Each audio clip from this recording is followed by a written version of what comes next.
Facebook friends, nagsampa ng patong-patong na reklamo laban kay Pangulong Duterte ang nagpakilalang miyembro ng Davao Death Squad na si Edgar Matubato. Murder, kidnapping, torture at paglabag sa Philippine Act on Crimes against International Humanitarian Law ang isinampa ni Matubato sa Ombudsman. Damay rito sina PNP Chief Director General Ronald Bato de la Rosa na Police Chief noon sa Davao, ang presidential son na si Davao City Vice Mayor Paulo Duterte at mahigit 20 iba pa. Ayon sa abogado ni Matubato, ginamit umano ng Pangulo ang mga hitmen gaya ni Matubato para patayin ang mga kriminal sa Davao. Ang Malacanang tinawag na harassment ang complaint. Hindi rin daw sakop ng ombudsman ang impeachable officials gaya ng Pangulo. Si Vice Mayor Duterte iginiit na walang katotohanan ng mga alegasyon na produkto raw ng imahinasyon ng isang madman. Wala pang reaksyon si De La Rosa. Ayon naman kay Ombudsman Conchita Carpio Morales, hindi siya makikibahagi sa mga kasong may kinalaman sa Pangulo. Asawa ng pamangkin ni Morales si Davao City Mayor Sara Duterte na anak naman ng Pangulo. Naghain ng reklamo ang kampo ni Edgar Matubato sa Ombudsman laban kay Pangulong Duterte at iba pa kaugnay ng Davao Death Squad. Mula sa Office of the Ombudsman, may report si Mon Hocson live. Yes, Mon. Floor, ang Davao Death Squad na binuo umano ni Pangulong Rodrigo Duterte noong siya pa'y alkalde ng Davao City ang dahilan ng pagkamatay ng maraming mga tao simula noong 1988 ayon sa inihaing complaint affidavit ni Edgar Matubato sa opisina ng Ombudsman ngayong umagang ito. Pati sa reklamo, lahat ng ginagawa ng Davao Death Squad ay alinsunod sa kautusan ni Pangulong Duterte noong siya ay alkalde pa lamang ng lungsod. Sinabi rin ng Matubato na lahat ng mga pagpatay sa mga high-profile target na ginagawa ng Davao Death Squad ay personal na sinasaksihan ni Duterte. Ayon sa complaint, pumupunta si Duterte sa Loud Quarry upang siguraduhin na ang target nga ang nahuli at upang panoorin din ang pag-chop-chop ng bangkay. Murder, kidnapping, paglabag sa Anti-Torture Act at paglabag sa karapatang pantao ang inihaing reklamo ni self-confessed hitman Edgar Matubato laban kay Pangulong Duterte. Yan ang latest, balik tayo, Flor. Mon Hocson nagulat mula sa Office of the Ombudsman. Sa iba pang balita, nagsampa ng patong-patong na reklamo si Edgar Matubato laban kay Pangulong Rodrigo Duterte. Damay rin ang anak ng Pangulo na si Davao City Vice Mayor Paulo Duterte at si PNP Chief Director General Ronald de la Rosa. Sagot ng palasyo, harassment ito at nakatutok si Rafi Tima. Mahigit 2 dekada matapos maging umano'y hitman ni Noy Davao City Mayor Rodrigo Duterte, sinampahan ni self-confessed hitman Edgar Matubato ng reklamong kriminal at administratibo si Pangulong Duterte sa Office of the Ombudsman. Damay din sina PNP Chief Bato de la Rosa na naging police chief sa Davao, ang anak ng Pangulo na si Davao City Vice Mayor Paulo Duterte at mahigit 20 iba pa. Ang abogado ni Matubato ang naghain ng 5 pahinang complaint affidavit. Ang kinaso namin ay murder, kidnapping, torture at saka violation against Republic Act 9851 o ito yung batas against crime against humanity. May direktang partisipasyon daw si Matubato sa mga kaso ng pagpatay na nakadetalye sa reklamo kaya mabigat daw itong ebidensya laban sa mga umano'y nagtatag at naging bahagi ng Davao Death Squad.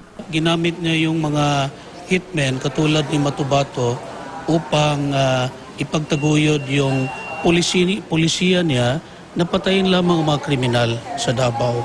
Tinanggap naman umano ng ombudsman ng reklamo. Pero si Ombudsman Conchita Carpio Morales daw, I'm not going to do that because, as I said, I'm not participating in cases or matters that have a bearing with Duterte. ipiniliwanag ni Morales na relative by marriage sila ni Duterte dahil ang anak ng Pangulo na si Davao City Mayor Sara Duterte ay napangasawa ng isa niyang pamangkin. Ang Malacanang naman, nagsabi na harassment ang isinampang reklamo para raw guluhin ang trabaho ng Pangulo. Pero paalala ng palasyo, hindi sakop ng ombudsman ng mga impeachable officials na tulad ng Pangulo. Sabi ni Davao City Vice Mayor Paulo Duterte, patunay raw ito na may demokrasya sa bansa. Pero ito raw ay produkto lang ng imahinasyon ng isang madman. Palabas naman daw ito ng abogado ni Matubato ayon sa DILG. We must remember that the President is immune from suit. I think that's a publicity stunt. You cannot touch the President except if you impeach him. Si Senador Antonio Trillanes IV na siyang may kustodiya kay Matubato, naniniwalang sa impeachment ka mauuwi ang reklamo. Pagka natapos yung investigasyon at masasabing may probable cause, ito ay pwedeng gawing basis ng impeachment complaint. Pero sa Senador Richard Gordon na naglabas kahapon ng Senate Justice Committee report na nagsisinungaling si Matubato, may paalala sa ombudsman. pwede niyang investigahin. Pero if I would be careful about it because magsasabit siya doon sa court of, sa Congress for impeachment. He cannot just dismiss it. Matapos ang reklamo sa ombudsman, isusunod daw ng kampo ni Matubato na magsampa ng reklamo laban sa Pangulo sa International Court of Justice para sa extrajudicial killings. Rafi Tima, Nakatutok, 24 oras. Pinapulaanan ni Davao City Representative Carlo Nograles ang naging pahayag ng di umano'y dating miyembro ng Davao Death Squad na si Edgar Matubato na may aid si dating Speaker Prospero Nograles na pinakidnap at pinapatay ni Pangulong Duterte. Naniniwala ang mambabatas na maaaring binayaran lamang si Matubato para sirain ang pangalan ng Pangulo. Si Jervis Manahan sa ulat. Pawang mga kasinungalingan daw ang inihayag ni Edgar Matubato sa Senado, ayon kay Davao City Representative Carlo Nograles. Wala raw katotohanan na may nakidnap at napatay na aide ni dating Speaker Prospero Nograles noong 2010 sa Davao. Wala rin daw silang personal na bodyguards at ang mga security daw nila ay yung mga ibinigay lamang ng PNP. Walang katotohanan yung sinasabi niya na merong allegedly namatay na bodyguard.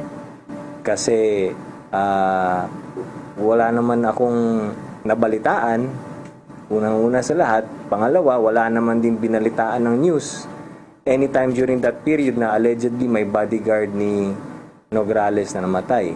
Posible rin daw na liar for hire lamang si Matubato o binayaran para sirain ang pangalan ng Pangulo. Kung totoo raw kasi ang sinasabi ng testigo, dapat daw ay nabalita na ang mga ganitong pagkidnap at pagpatay. Medyo questionable yung testimony niya, di ba? So, does he claim na siya yung gumawa ng 1,000 killings, kasama siya, sangkot siya sa 1,000 killings? Napakagaling naman niya na gumawa ng ganong klase.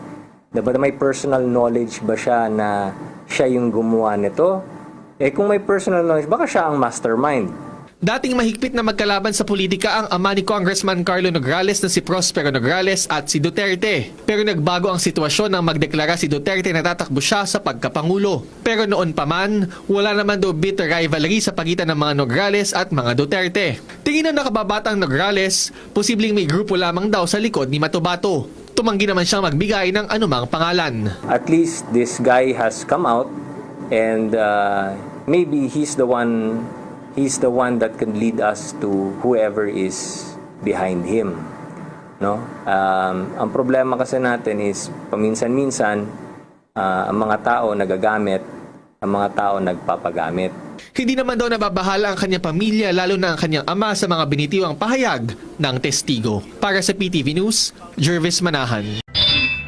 Sa botong 234 to 56, pinatalsik ng South Korean Parliament sa pwesto ang presidente ng South Korea na si Park Geun-hye. Magpapasya ngayon ng Constitutional Court ng South Korea kung i-uphold nito ang impeachment. Pansamantalang hahalili kay Park si Prime Minister Hwang Kyo-an. Inakusahan si Park na nakipagsabwatan umano sa kanyang kaibigang si Choi Soon-sil para gipitin at kikila ng ilang malalaking kumpanya. Itinanggi na ni Park ang mga aligasyon. Nasa Pilipinas ang ilan sa mga kandidata ng Miss Universe pageant na gaganapin sa Pilipinas sa January 2017. Nandito na sina Miss USA, Miss New Zealand, Miss Korea at iba pa para i-promote ang beauty pageant. Handa na raw ang DILG para sa security. Wala raw isasarang kalsada at wala rin daw itatagong street dwellers. Yun nga lang, magsiset daw ng rules sa pagpapaselfie sa mga kandidata. Hindi pa tiyak kung pupunta si Pangulo Rodrigo Duterte sa pageant night, pero may courtesy call sa kanya ang mga kandidata sa January 23. Sabi pa ng Department of Tourism, kadalasan hindi kumukuha ang Miss Universe organization ng judge mula sa home country. Pero kung ang Pangulo raw ang mag-judge, baka gumawa ng exception ang Miss U.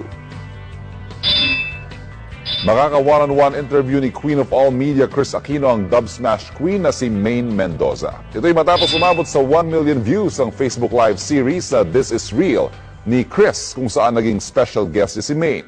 Si James Yap naman, pumuntos ng 15 points kontra Blackwater. Panalong rain or shine sa score na 107 to 93.